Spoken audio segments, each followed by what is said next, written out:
the NCAA is considering adding a fifth year of eligibility in all sports while keeping the red shirt, eliminating the national letter intent, and more. And this is like per Ross Dellinger on this.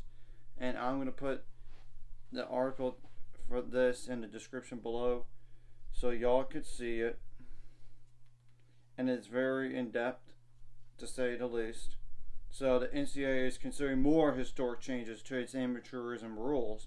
Member schools plan to seriously consider granting athletes in all sports, not just football, the ability to participate in 5 playing seasons and still preserve their redshirt year, permit athletes to earn prize money before they enroll in college, and eliminate the national letter intent.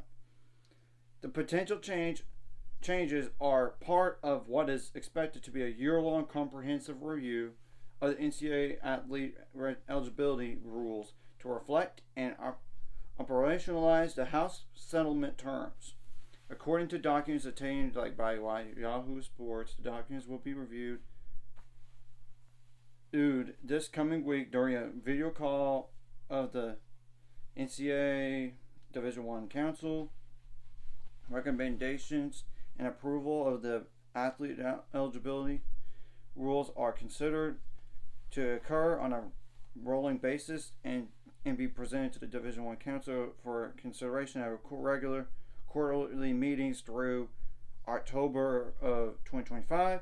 However, a new signing model with the elimination of the national letter of intent could be approved as soon as October, according to documents distributed to the administrators. While expected, given the arrival of athletes and revenue sharing next year, the changes are under consideration are historic and significant. The latest steps in college sports evolution away from the amateurism model that has costed billions in legal losses. And one of the more notable potential changes, athletes in all sports could participate in up to a certain amount of contests during a sports season while still preserving their red shirt. Such a policy is only currently permitted in football and wrestling. In football, for instance, a player could play up to 4 regular season games and still preserve a red shirt. The NCAA recently updated this rule to exempt all postseason competition from the 4-game policy. Such a rule has not existed for sports like basketball, baseball, and others aside from wrestling. If the policy is changed, sports-specific NCAA committees will be tasked with determining how many contests a player in each sport can participate in before burning the red shirt. The NCAA documents an example of 30% of the small figure used in football. Other notable changes include what documents signed as new signing model with the elimination of national letter intent. The core benefits of the national letter intent will be incorporated into the institution's athletics, financial aid, and scholarship agreements, according to the document. Similar recruiting rules tied to the national letter intent will continue with the signing of the school aid agreements. They end the prospect's recruitment. For instance, all communication with the signed prospect and faculty members must end, and the prospects are prohibited from signing more than one aid agreement prior to enrollment. As for transfers, those moving from a 4-year college to another must enter a transfer portal to sign the written offer of athletics aid. According to documents, those signings cannot occur until the sports-specific windows have opened. The NCAA is in the process of considering an elimination of the spring transfer portal window in football. And other rules under consideration for changes are related to an athlete's pre-college enrollment. They include, and I'm going to say the first bullet point is permitting athletes who received payment exceeding their expenses for participation in an athletics event to retain their Division I eligibility.